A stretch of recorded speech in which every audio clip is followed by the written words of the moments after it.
इससे पहले कि उसकी क्रूस पे मौत हो, उसने वादा किया कि वो मनुष्य को एक ऐसी जिंदगी देना चाहता है जो पवित्र आत्मा से परिपूर्ण हो।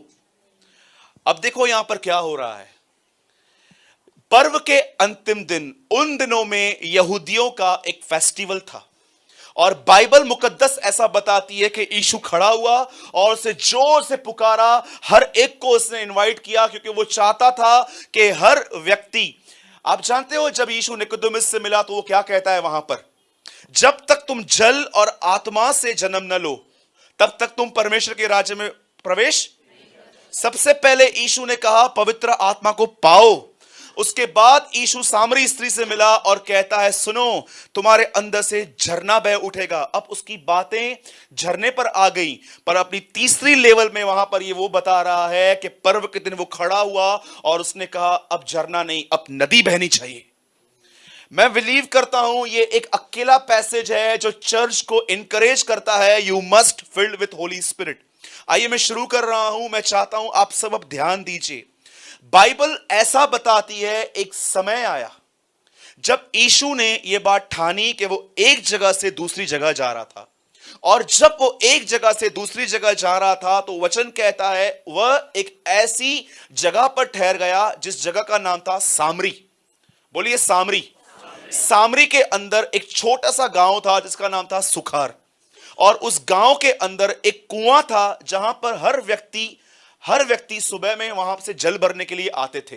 लेकिन बाइबल ऐसा बताती है कि यीशु वहां से दोपहर में गुजरा, सुबह में नहीं। जब यीशु वहां से गुजर रहा था दोपहर में, वहां पर एक लेडी आई जो 5 शादियां कर चुकी थी और 6वें के साथ बगैर शादी के रह रही थी, जिसको बहुत फेमस लेडी है बाइबल में, सैमरियन वुमेन। और जैसे वो यीशु के पास आई, आप जानते हो दोपहर में पानी भरने का रीजन क्या है? इस लेडी का नाम इतना स्पॉइल था कि ये मॉर्निंग में सबके सामने पानी भरने आ ही नहीं सकती थी। अगर ये सामने आती भी थी ना तो हमेशा ये किसी से नजर नहीं मिला पाती, क्योंकि इसने अपने पास्ट में बहुत कुछ ऐसा किया था जिसको हमेशा वो कवर अप करना चाहती थी। इसीलिए वो आफ्टरनून में पानी भरने आती थी। आप जानते हैं अधिकतर गांवों में पानी औरतें मॉर्निंग में ही भर के जाती हैं, लेकिन ये स्त्री दोपहर में वहां पर गई। अब आप देखो, एक ऐसी स्त्री जो 5 पति कर चुकी है और 6वें के साथ बगैर शादी के, जिसकी आज की लैंग्वेज में कहते हैं लिविंग रिलेशनशिप। ये अभी से नहीं है, ये पहले से था कि लोग उन दिनों में भी बगैर शादियों के रहते थे साथ में। सोचो क्या बचा हमारे लिए कि अगर आज ये बातें भी हो रही हैं कि इंसान बगैर शादी के एक साथ रहते हैं। आप जानते हो जैसे यीशु उससे मिला, यीशु उसे एक बात कहता है, मुझे पानी पिला। और जानते हो ये स्त्री यीशु को क्या बोलती है? बोलती है सुन, मैं सामरी हूं, तू यहूदी है, हमारा आपस में कोई नाता नहीं है। कितनी बड़ी बात है कि वो जानती थी कि ये लोग हमसे कोई रिलेशनशिप नहीं रखेंगे। और उसके बाद जानते हो यीशु से बातें करता है, तब ये औरत अपने शास्त्रों की बातें बताती है उसको। और जानते हो ये क्या बोलती है? बोलती है सुन, हमको पता है मसीह आने वाला है, हमको बताया गया है। और जानते हो यीशु क्या कह रहा है? जो तुझसे बातें कर रहा है वो मैं हूं। जिसके लिए तू पढ़ती आई हुई है ना, वो मैं हूं जिसके लिए तू पढ़ती आई है। अब सुनिए, जैसे यीशु ने ये बातें की तब यीशु उसको बोलता है सुन, अगर तू मुझे जानती तो तू मुझसे एक चीज मांगती और मैं तुझे जीवन का जल देता। आपको पता है जब व्यक्ति, एक इंसान परमेश्वर को जानना स्टार्ट करता है, उसका साइन क्या है? 17:3 यूहन्ना में लिखा गया है कि परमेश्वर अनंत जीवन यह है कि हम परमेश्वर को जाने। और यीशु यहां पर कहता है अगर तू मुझे जानती तो तू मुझसे मांगती और मैं तुझे जीवन का जल देता। याद रखना, एक व्यक्ति जब खुदा को जानना शुरू करता है ना, वो हर बार पवित्र आत्मा मांगेगा प्रभु से। वो कहेगा प्रभु जब तक तू मुझे नहीं भरेगा ना, मैं याकूब की तरह तेरा पैर छोड़ूंगा नहीं। आज अगर कलीसिया प्रभु से पवित्र आत्मा की मांग नहीं करती, यह बात साफ है कि बाइबल, सिर्फ वो बाइबल पढ़ रहे हैं पर वो बाइबल में जिसके लिए लिखा है वो उसे नहीं जानते। मैं आपको 101 लोग दिखा सकता हूं जो बाइबल जानते हैं, उनका खुदा के साथ कोई संबंध नहीं है। वो केमिस्ट्री की तरह किताब पढ़ते हैं। आप सोचो, आप एक बड़े आदमी से मिलो और आप उसको बोलो आपका ये नाम है, आप इस गांव में पैदा हुए, आपके पास ये डिग्री है, आपके पास ये पोजीशन है, आप इतना कमाते हो, उसको सब कुछ बता दो। लास्ट में वो आपको ये कह सकता है सब बरोबर है, लेकिन तू है कौन? आज बहुत सारे लोगों को क्या लगता है, हमने बाइबल पढ़ ली है ना, हम परमेश्वर को जानते हैं। मेरे भाइयों और बहनों, याद रखना, बाइबल तुम्हें तैयार करती है खुदा के साथ संबंध रखने में। और अगर तुम्हारा खुदा के साथ संबंध नहीं है तो मैं तुम्हें बताना चाहता हूं, तुम्हें बाइबल फरीसी बना रही है। इसी बाइबल को पढ़ने वालों ने उसे क्रूस पर चढ़ा दिया था, क्योंकि वो उसे नहीं जानते थे, वो सिर्फ एक किताब को जानते थे। आप जानते हो यीशु क्या कहता है? ये पवित्र शास्त्र मेरे विषय में गवाही देता है, ये पवित्र शास्त्र तुम्हें मेरे पास भेजता है। याद रखना, ये देखिए, ये बाइबल है, ये बाइबल मुझे उसके साथ ड्राइव करती है, ये बाइबल मुझे उसके साथ संबंध रखना सिखाती है। और यीशु वहां पर कहता है, अगर तू मुझे जानती तो तू मुझसे मांगती और मैं तुझे जल देता। अब स्त्री को कुछ भी बात समझ में नहीं आ रही है। एक बार यीशु ने कहा, जो कोई मेरा मांस न खाए, लहू न पिए। वो सोच रहे थे, यार पुराने नियम में तो लिखा गया है कि टच भी नहीं करना है, ये कहता है हमारा लहू पियो, ये झूठा है। लोगों ने उसे नकार दिया।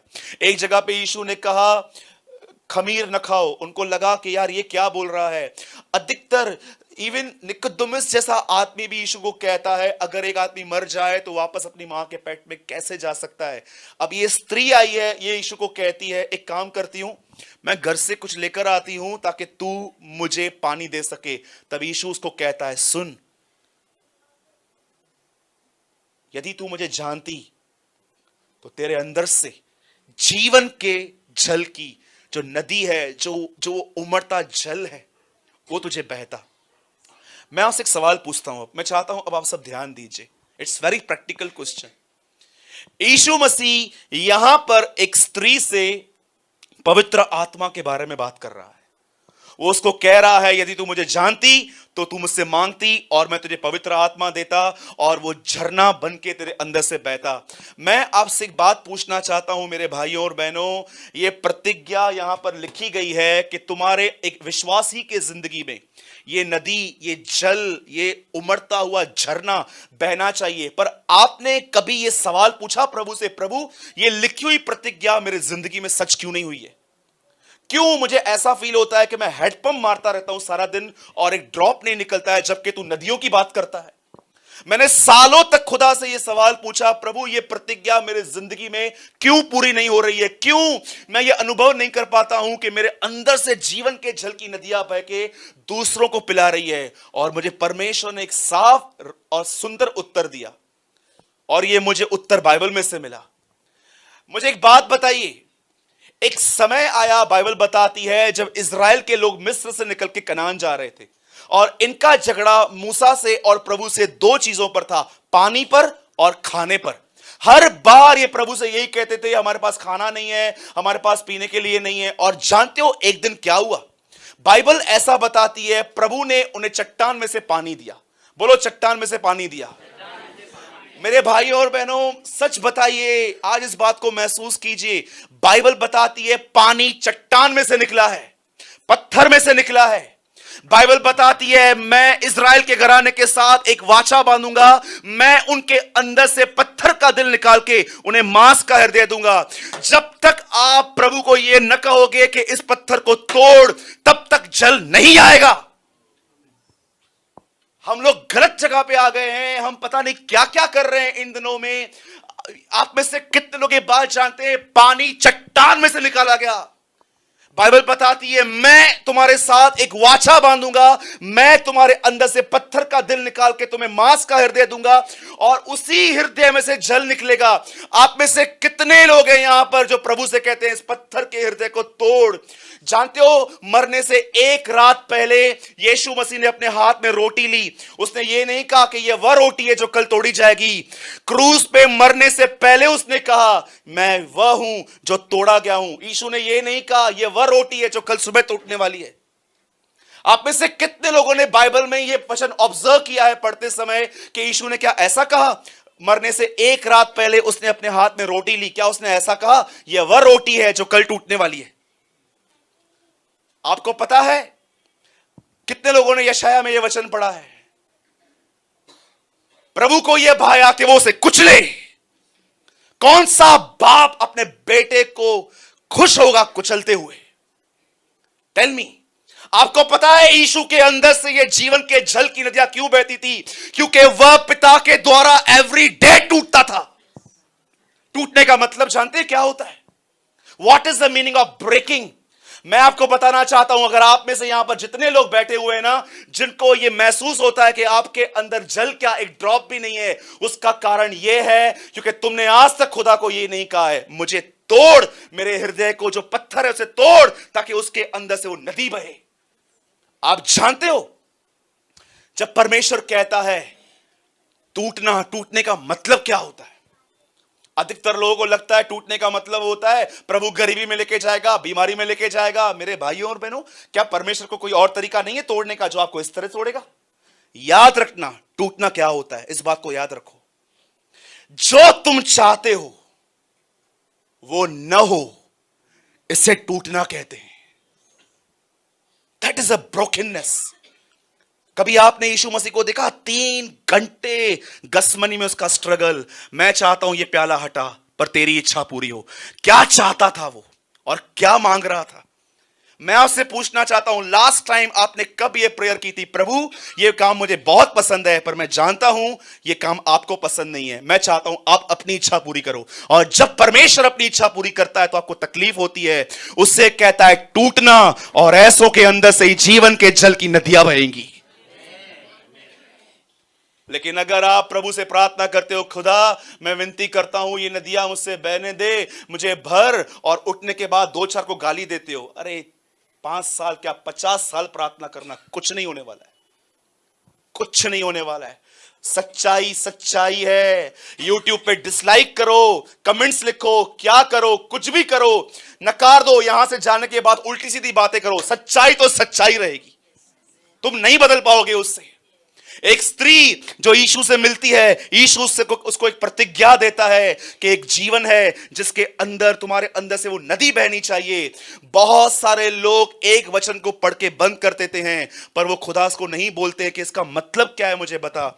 आज मैं मॉर्निंग में ये वर्ड पढ़ रहा था बैठ के, और प्रभु मुझे कह रहा था, कितने कलीसिया में तेरे कितने लोग हैं, तेरे चर्च में कितने लोग हैं, दूसरों की कलीसिया छोड़ दे, तेरी कलीसिया में कितने लोग हैं ऐसे जिनके अंदर से ये नदी बहती है? आपको पता है ये नदी कहां से आती है? प्रकाशित वाक्य 22 अध्याय में यूहन्ना कहता है, मैंने प्रभु के सिंहासन से नदी बहते हुए देखी है। ये नदी वहां से आती है उन लोगों के अंदर जो टूटने को तैयार हैं, और उनके द्वारा दूसरों तक जाती है।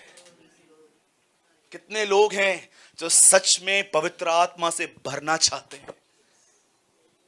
कितने लोग हैं जो प्रभु से ये कहते हैं, प्रभु मैं भरना चाहता हूं, पर उससे पहले मैं ये कहता हूं मैं टूटने के लिए भी तैयार हूं, I am ready to be broken. अब मैं आपको बताऊं टूटते कैसे हैं? हमारे पास 5 मिनट है। एक्चुअली टॉपिक तो इतना बड़ा है, 20 मिनट चाहिए, लेकिन चलो मैं जल्दी पूरा करूंगा। लिसन, एक टूटा हुआ आदमी, एक मरा हुआ आदमी क्या होता है? मैंने बहुत बार एग्जाम्पल दिया है, फिर से देता हूं। एक आंटी का हस्बैंड मर गया, उसको उन्होंने गाड़ दिया। हर महीने वो एक दिन उसकी कब्र पे फूल, टोकरा और उसकी कब्र पे झाड़ू मारने के लिए जरूर जाती थी। 6 महीने तक वो कंटिन्यू गई। 7वें महीने वो भूल गई वहां जाना। 8वें महीने जब वो गई तो अंदर से आवाज आई, किधर थी तू? 1 महीना नहीं आई थी। आएगी आवाज कंजू? कितने लोग बोल रहे हैं आवाज आएगी? क्यों नहीं आएगी? हाँ, समझ गए मरना क्या होता है? जब दूसरा चिल्ला रहा है, कितने लोग हैं उस टाइम पे चुप रहेंगे?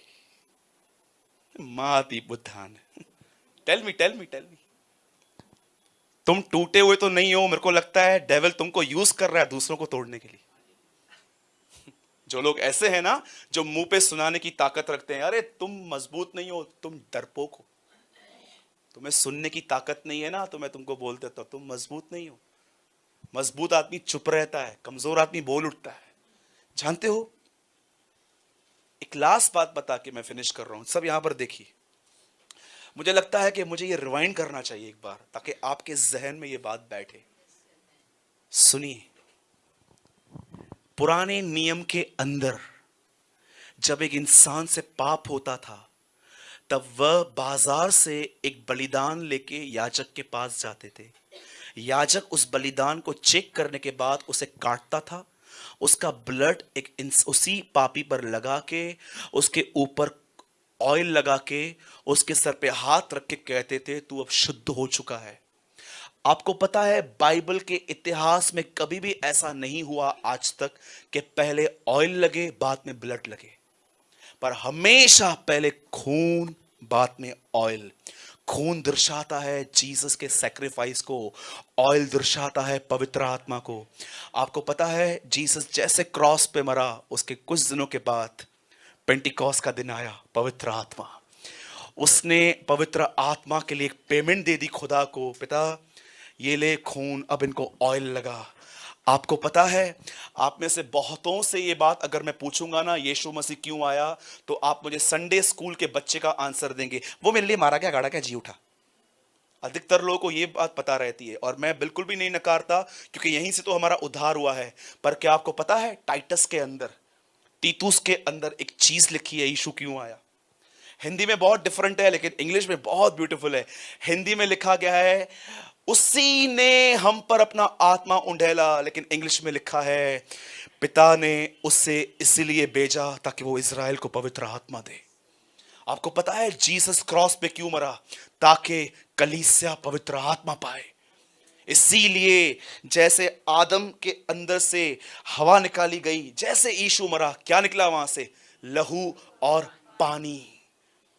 परमेश्वर जानता था उसकी कलीसिया दो चीजों से सवारी जाएगी, उसके खून और उसके लहू से, और उसके ऑयल से, उसके आत्मा से। अब यही आत्मा जो आपको मिला हुआ है, ये आपके अंदर से जानते क्यों नहीं बहता, क्योंकि हम में से बहुतों का मन जो है ना, हृदय पत्थर का है, कठोर है। कठोर मत ये मत समझना कि वो लोग लड़ाई झगड़े करते हैं, वो लोग कठोर नहीं होते। जानते हो कठोरता का एक चिन्ह क्या होता है, इन लोगों पर वचन कभी जल्दी असर नहीं करता। मेरी ये प्रार्थना है कि आज के बाद आप शांत रहो, आप थोड़ा समझो कि परमेश्वर आपको कहां कहां ब्रेक कर रहा है, ताकि वो पत्थर टूटे और आपके अंदर से वो नदियां बहे, और आपका परिवार यीशु मसीह के नाम में उद्धार पाए, उद्धार पाए। This is my prayer. सब बाइबल बंद कीजिए। मैं चाहता हूं कि आप पूरा कंसंट्रेट दें ये मिनट। सब यहां देखिए प्लीज, मैं रिक्वेस्ट करता हूं, सब यहां देखिए। और मरने से एक रात पहले उसने अपने हाथ में रोटी ली, खुदा बाप का शुक्र किया, और उसने ऐसा कहा, यह वह रोटी है जो कल टूटने वाली है। वो कहता है, यह वह रोटी है जो तुम्हारे लिए तोड़ी गई है। आपको पता है, यीशु मसीह ये नहीं कहता मैं कल टूटने वाला हूं। यीशु मसीह क्रूस पे चढ़ने से एक रात पहले भी टूटा हुआ था। जानते हो किस लिए? क्योंकि कुछ ऐसा हो रहा था जो वो चाहता था ना हो। वो जानता था कि जब वो क्रूस पे मरने के लिए जाएगा, दुनिया के पाप उस पे लादे जाएंगे। वही बाप जिसने उसके लिए कहा था यह मेरा प्रिय पुत्र है, वही बाप अपनी शक्ल उससे हटा देगा। वो जानते हो क्या कह रहा है, पिता ये प्याला हटा। मैं आपको बताना चाहता हूं मेरे भाइयों और बहनों, यीशु मसीह परमेश्वर के लिए एक नहीं 1000 बार क्रूस पे मरने के लिए तैयार था, लेकिन वो पिता से एक मिनट के लिए भी उसकी संगति टूटने के लिए रेडी नहीं था। इसलिए वो कहता है, पिता मैं चला जाऊंगा मरने के लिए, पर क्या कोई रास्ता है कि मैं मरूं भी और तेरी मेरे साथ संगति न टूटे। कितने लोग हैं जो परमेश्वर के और अपने संबंध के साथ इस तरह की डिजायर रखते हैं, जो होता है होने दो पिता, मैं तुझ में बना रहूं।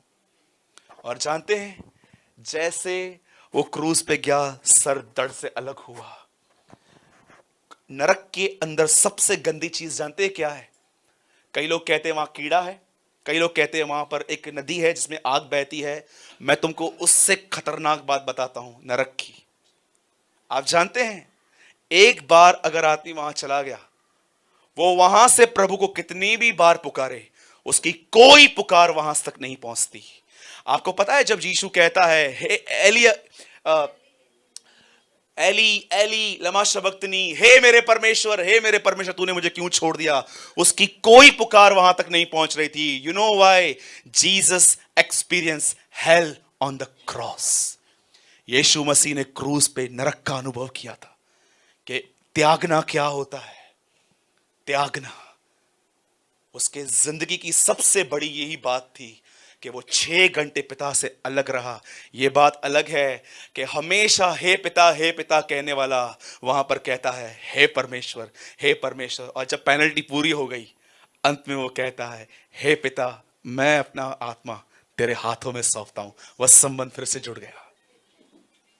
आज मेरी ये प्रेयर है कि आपका प्रभु के साथ संबंध जुड़े। आज मेरी ये प्रेयर है कि आप भी उसके हाथों से तोड़े जाएं। आज मेरी ये प्रार्थना है आपके लिए कि आपके अंदर से भी वो नदी बहे। आज मेरी ये प्रार्थना है कि आपका परिवार उस नदी में से पिए। तो कितने लोग हैं जो आज टूटने के लिए अपने आप को प्रभु को दे रहे हैं? Tell me. मैंने ऑलरेडी आपको कहा, जिनको पवित्र आत्मा से भरने के लिए कोई डिजायर नहीं है, आप बोर होने वाले हो। लेकिन जो भरना चाहते हैं वो जानते हैं उनको क्या मिला है। ओके?